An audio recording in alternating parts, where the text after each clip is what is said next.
What's going on, everybody? Fry Daddy here with Fry Daddy's Gear Reviews.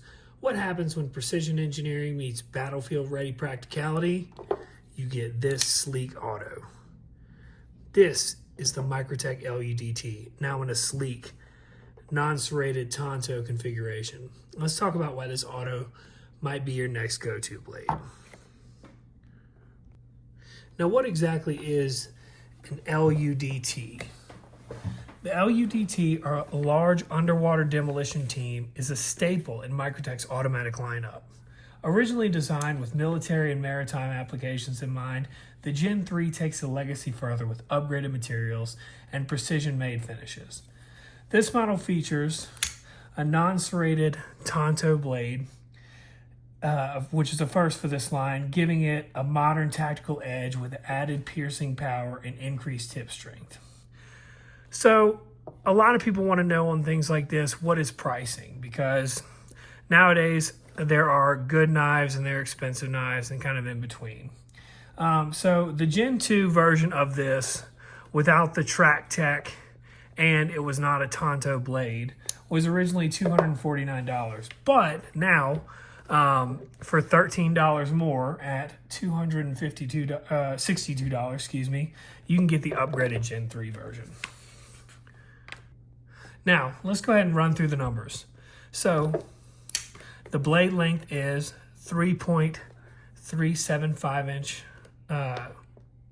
Blade length, is 3.375 inches. The overall length is 8 inches. The blade steel itself is the M390 MK right here. So, the difference between M390 and M390 MK, according to Anthony Marfione, is the fact that it has slightly better edge retention and it's easier to polish, so you can get a little bit better polish on it. Other than that, it's pretty much same old M390. Knife comes in at 3.6 ounces. It's made in the United States, like the majority of Microtechs. I'm not going to say all because of the fact the Wright collaboration SOCOM Bravo and the Wright collaboration Annex were made in China by Wright Knives. And the Tonto grind, it's insanely sharp and has a reinforced tip that makes it ideal for thrust cuts and penetration in hard use scenarios. Let's go ahead and do some size comparisons. So, first thing we're going to do is what we're going to start doing, which is a $2 bill. Next, we're going to bring in the Spyderco Para 3 lightweight, and then the Spyderco PM2 here.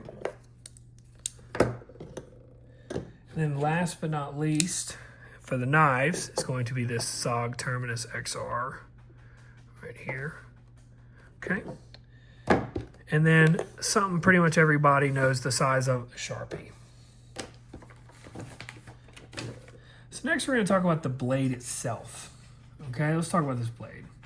It's a really nice stone wash finish, which I really, really like it. Only thing I don't like is that massive billboard there. Huge L underwater demolition team. You got to have the serial number, the date of production, Microtech USA. Now look how clean this looks. How much better would that be if it was on here? But other than that, the blade is incredible. Okay, the Tonto edge gives you two distinct cutting edges, which is great for detail work and general slicing close to the handle.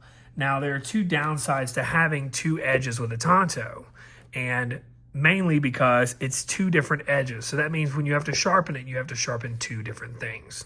The other thing too, if you're a novice at sharpening or you end up sharpening this a lot, you will wear this corner down to where it's a rounded, you end up turning it to basically kind of like a drop point. But other than that, it's awesome. Now, as for sharpness, just like every Microtech I've ever handled, these are hair shaving sharp. I mean, it's insane. It's absolutely insane. So, go ahead and cut a piece of paper here. I know this doesn't really prove anything, but it does show that the blade is sharp from the factory. Yeah, it is nuts. Let's see. Yep. So, move this out of the way here. Okay. So let's go ahead and talk about carry and use. At just 3.6 ounces, this knife honestly just disappears in the pocket, which is perfect for EDC, tactical kits, and backup duty knives. So if you choose to use this while on duty or on deployment, this is just a perfect knife to carry. What's nice about this is the aluminum handles they use on here gives you that great lightweight feel without it feeling cheap or fragile. So whether you're opening boxes or cutting rope, the knife handles utility tasks are no problem. And then the reinforced Tonto tip also gives you confidence in more hard use or demanding tasks. Now we'll talk about handles and ergos. Kind of went a little bit out of order, but that's not a big deal. So the handle is sleek but grippy due to these Microtech grips on the sides of the scales. The scales have subtle contours in them right here for your fingers to where you're really locked in when you're handling it. What's great about this is whether you're wearing gloves or have wet hands, it's no problem. A big part of this, if you remember earlier, it's the large underwater demolition team. So this knife was designed with operators and maritime operations in mind. So therefore, you know, the wet hands, that also probably has a decent amount to do with the Microtech for better gripping.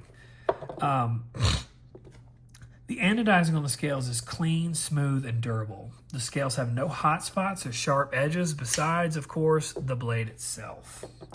The deep carry pocket clip is great. The only issue you might have is if you're left-handed, this is not the knife for you because this is a right hand only tip up carry knife.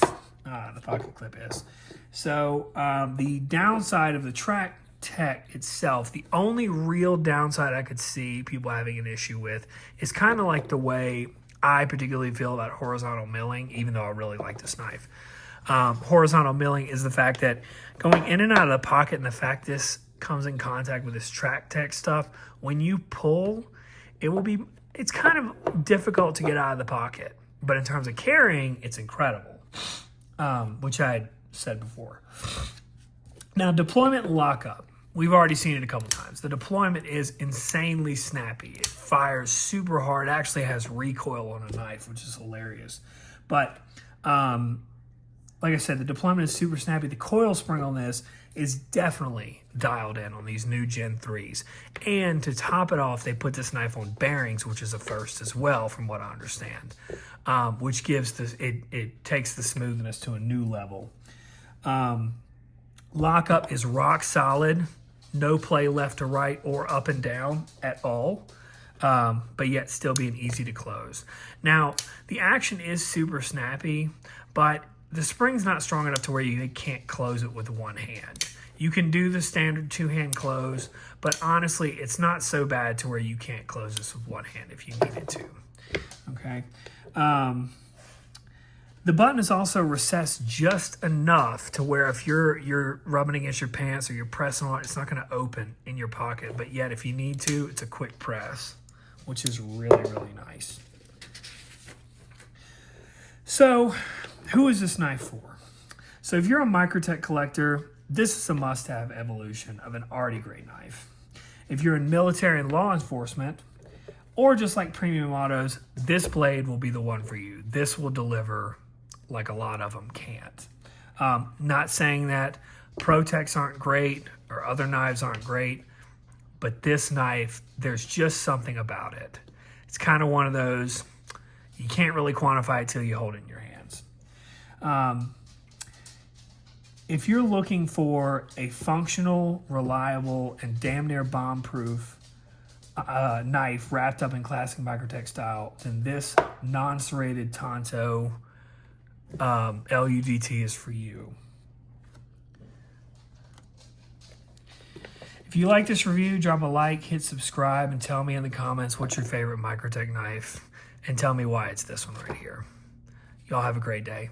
Thanks for stopping by.